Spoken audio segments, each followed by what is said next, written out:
3 turns should do it, I think. Yeah, Dumbledore, 3 turns will do it, but what is it doing, and how is it doing it? I'll do you one better.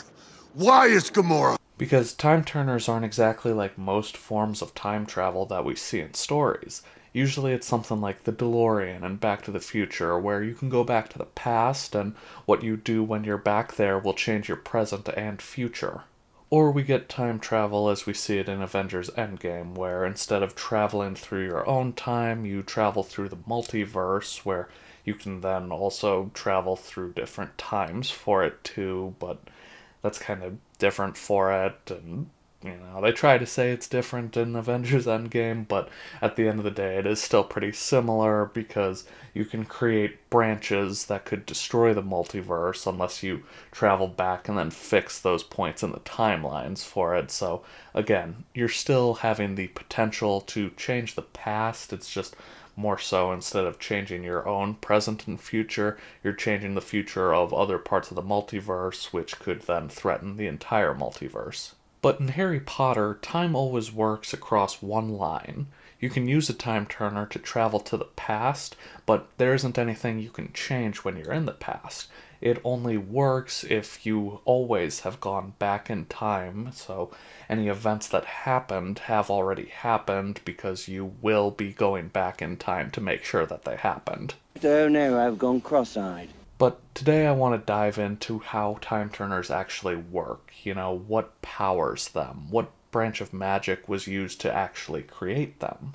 And to start, I think we can get some answers based off of where they're held, at least until they're destroyed, and that's in the Department of Mysteries. After their failed attempt to save Sirius in Order of the Phoenix, Harry, Hermione, and Neville find themselves in the Time Room in the Department of Mysteries, where they eventually destroy all of the Time Turners because, let's be honest, you gotta get those out of the plot for, convenience reasons. But beyond that, there is something else that's also in the room with them. They also find the bell jar of time in this time room, where it has a hummingbird in it that is in a continuous cycle where it hatches from an egg, is aged forward to an adult, and then ages backwards back into the egg. I'm stuck in a loop! And while we don't know the full powers for the bell jar of time, we do know that when it's broken, it does give one of the Death Eaters a baby's head while keeping it in its adult's body, so it is clearly quite a powerful magical object to be stored with the time turners for it in the Department of Mysteries, and if it has the ability to turn just your head into a baby's head, it could definitely be a very powerful weapon.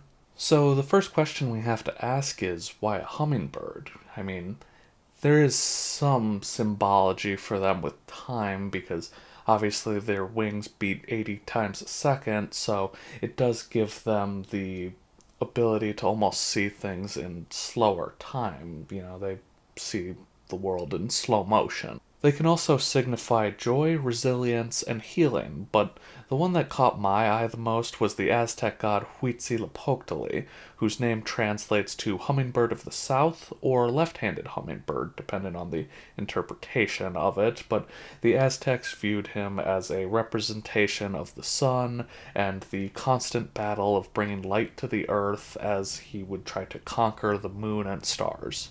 The Aztecs also believed that fallen warriors were reincarnated as hummingbirds, leading to these facts showing that Huitzilopochtli, along with being seen as the god of the sun and of war, would also be seen sometimes as the god of time.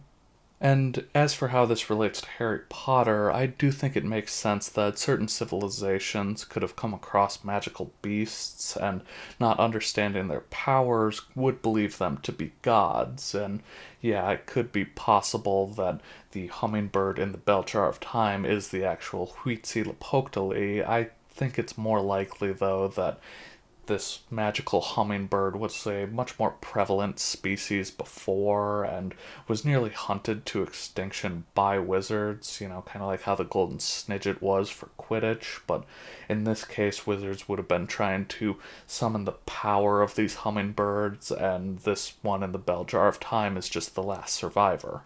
So if the power of time turners comes from the fact that wizards actually were able to harness the power of these hummingbirds, then what branch of magic are we looking at here, or is there some combination of them? My first instinct is to say that charms or transfiguration is somehow involved, but when I think about how it would be involved, I think it would be so more creating the actual time turners themselves and, maybe having a charm on it so that 3 turns should do it. It's not the actual, like, meat and potatoes of the magic here. It's just more so that final piece that makes it so that any wizard could summon it without having to be able to be in direct contact with the bell jar of time, because neither charms or transfiguration involves the study of time. And if we're talking about the study of time, of course your first thought would be divination, but I don't think it's that either, because divination is the study of the future, whereas time turners exclusively take you to the past, so I don't really think it would be those. Plus, in the Department of Mysteries, the Hall of Prophecies is its own separate room in the Department of Mysteries, so I think that if they were the same branch of magic, they would be stored either together or more similarly at the very least. You see, the branch of magic I think we are most dealing with here is arithmancy. Well, what? Of course, the first question I have to answer here is what the heck is arithmancy? Because we learn nothing about it while Harry is at Hogwarts, even though it is Hermione's favorite subject. And to answer that, arithmancy is an ancient form of divination that uses numbers and mathematics to predict the future and uncover hidden truths.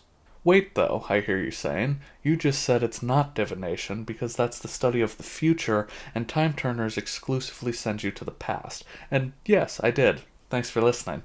But here's the thing. Arithmancy and divination are 2 different branches of magic. Starting with the fact that they are 2 separate classes at Hogwarts, but I think it's more how Hermione feels about the 2 that shows just how different they are, because I've already mentioned that arithmancy was her favorite class, and I probably don't have to remind you what she thinks of divination.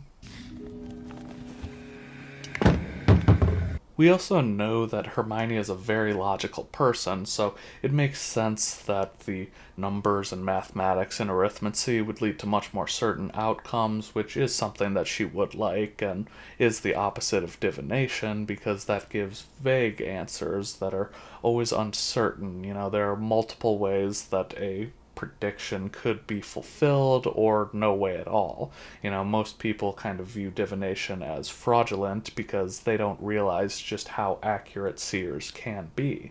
We also know that to be a curse breaker at Gringotts, you need to have an OWL in arithmancy, as it's almost kind of being used in that case as like financial analysis to show your bosses that you can see the value in the treasures you find, or, the ability to be able to do basic math. And while Hermione is the only character who's confirmed to have taken arithmancy, Bill's a curse breaker at Gringotts, so he would have had to have taken it as well. And, Percy and Barty Crouch Jr. got 12 OWLs, so we know they had to have taken it too. And you start to see a theme where the characters who seem to enjoy arithmancy, or have at least taken it and would have succeeded at it, kind of want some certainty in life, because, as much as Bill may have a, reputation for wanting to be adventurous, he is still choosing to be a curse breaker, so at a certain point he is going to be having to do like math and financial analysis there, and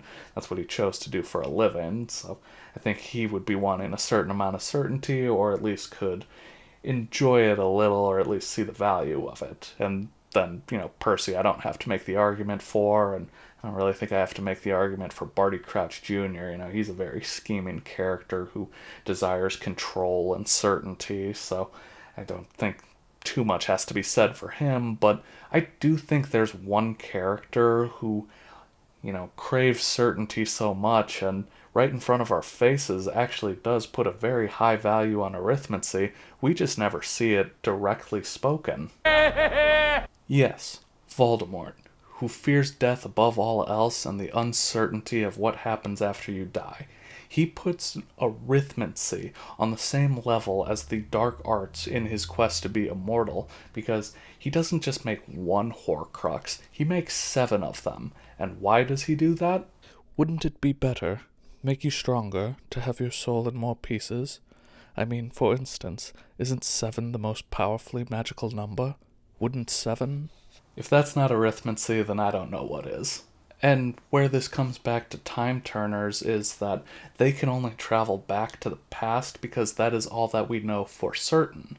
You know, you can make guesses off of what could happen based on the past, but just like divination, it doesn't mean that it's always going to be right. I mean, even Dumbledore tells us that. And where arithmancy differs from divination is instead of dealing with what could be, it deals more so in what is, what we already know to be true. Just like how time turners can take you back to the past, but you can't change anything about the past because it's dealing in certainties with what we already know to be true. So it gives you knowledge of the future in a way that you could potentially change it, but only because you always had the ability to change it. I knew I could do it this time because, well, I'd already done it. Does that make sense? No! Huh. You think Hermione would be paying more attention in arithmancy?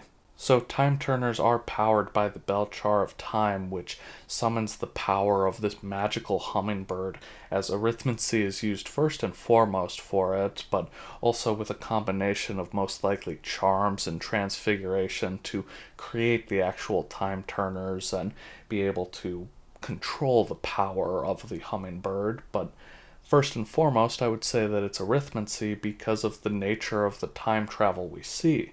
You know, we can go back to the past, but we can't change our present or future because we're just dealing with what has happened. We're dealing with the certainties of it. You know, it's just basic math. You know what's cooler than magic? Math. But now I want to shift the question to you guys. What's your favorite example of time travel in any story? Books, movies, TV? I want to hear what you guys have to say down in the comments. I know time travel can always be a little bit of a headache, but to me what makes it such a good topic is always the idea of predestiny versus free will, and that's why I'll always come back to it, you know. And if you also want to see more so what I have to say for divination and Harry Potter, you can click on the video here to learn how prophecies really work. And you know, that's another fun one too, deals with kind of similar topics, because you know, even though I'm saying that divination and arithmancy are 2 different classes, they do still have their similarities. But that's all I got for you guys today, so if you enjoyed, please drop a like, subscribe if you want more like this, and I'll see you next time on STV.